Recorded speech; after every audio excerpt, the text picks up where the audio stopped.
talk to us a little bit about SEO. What is that program? Because you ended up actually going to work for them, right? So you interned, while you were in college, and then you actually transitioned to a full-time position there. What is SEO, and what value do they bring? Right. So SEO is a wonderful organization. It is Sponsors for Education Opportunity. It's been around since 1963. It's focused on taking high-achieving undergraduates of color and putting them in internships at investment banks or at law firms. Got it. And Wow. so it was a program that I came through, got my experience, and then from there, got a full-time offer. The beautiful thing about SEO is that when I went back to go work for them years later, many moons later, was to give my time and my talent and my treasure back to that organization. I helped them to launch an alternative investments program. And so that program was focused on first and second year investment banking analysts, helping them to more effectively compete for roles in private equity.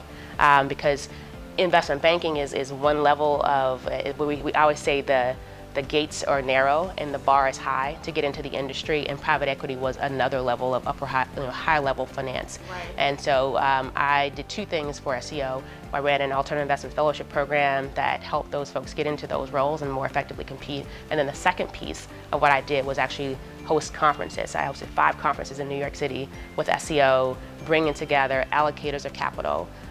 Those are your public pensions, your endowments, and your foundations, with folks who were more seasoned in their career, looking for an opportunity to go out and raise a fund to launch a business.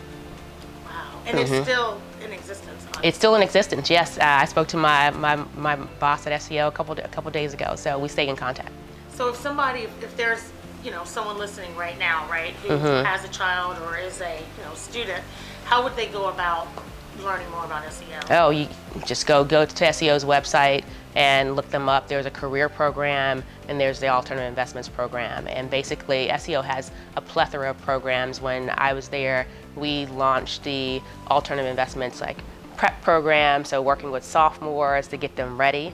And it's gone from a program that's more about assessing to actually developing and really trying to get in early and help people understand, equip them and tool them with what they need to know to be able to compete for these roles and opportunities. And that's so important, I think, particularly for communities of color, because we don't always have a roadmap. Like you asked me early on, did I have someone who had gone to Wall Street? I didn't. So SEO kind of helps to create that blueprint. Right. And create maybe a fire or energy that's there that might not otherwise either, right?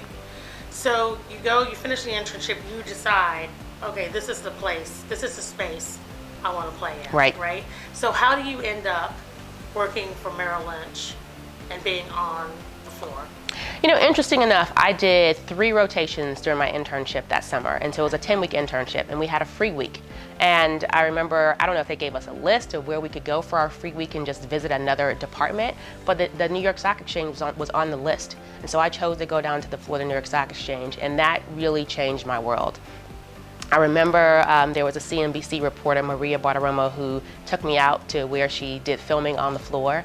And it was just so much activity, it was buzzing, and I enjoyed it. So I got an offer at the end of the summer, and I actually requested to go back to the floor of the New York Stock Exchange. So I think had it not been for that free week, I probably would not have been exposed to the New York Stock Exchange and had that opportunity to go back and work there.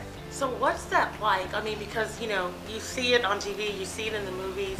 Is that an accurate depiction of what? I mean, it looks like it's insane. Like you just get trampled if you don't know what you're doing down there. Is that really what it's like? It is organized chaos. Okay. So if I could just paint a picture for you, the New York Stock Exchange is 5 trading rooms. Okay. Every room has a name, and there are 18 posts, and every post is in the shape of a figure 8. So every post has about 60 to 100 stocks that trade at it. And if you're a broker, you're managing all of those different stocks at that particular post. And so you would get an order from your trading desk. So my role as a broker was to serve as a fiduciary agent on behalf of our institutional order flow, as well as Merrill's proprietary trade. So if Merrill took a position in a stock. And I started out my first 2 or 3 years as a trading assistant before becoming a broker. And my boss came to me and said, I think you have the wherewithal to be a broker. Have you ever considered this? And I hadn't. And one of the things I tell people is, especially as a leader, you have to be able to recognize talent in individuals and untapped potential. So I'm thankful that Bobby Cunningham recognized that talent in me But I got a chance to go out and be a broker and stand in the crowd, make the risk measured decisions.